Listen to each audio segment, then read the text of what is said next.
itu, yang jelas kita lihat institusi negara sudah mengatakan bahwa ijazah beliau adalah asli.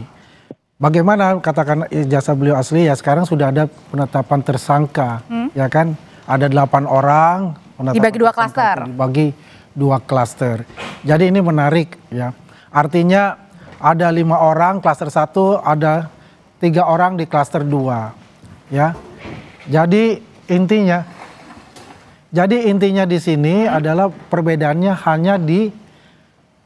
itu hanya di pasal yang digunakan. Oke. Ada pasal 160, terus ada pasal yang di luar yang pasal 160 itu di klaster yang kedua.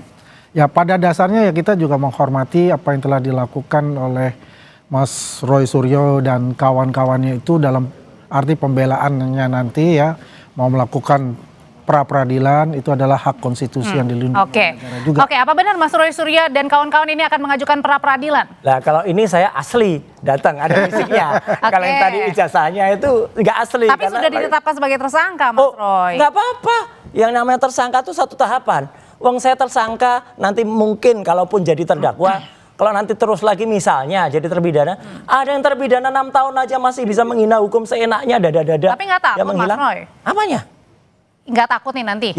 Yang saya takut dan teman-teman takut adalah kuasa Allah Subhanahu Wa Taala. Kalau hanya dengan bukti-bukti yang zalim kayak gini, ya kita akan lawan.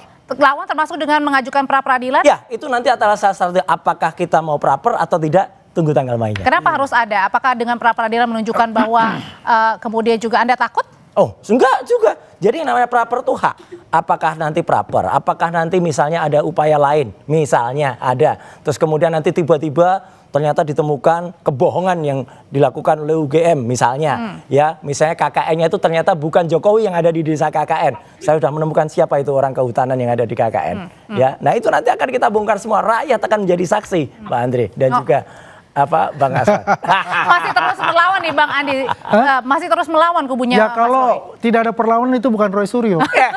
Itu ciri-ciri khas beliau ya. Kita hargailah apa yang dilakukan oleh Mas Roy Suryo itu. Itu udah hak konstitusi beliau. Dengan keyakinan kita itu terhadap apa yang dikatakan oleh semua institusi.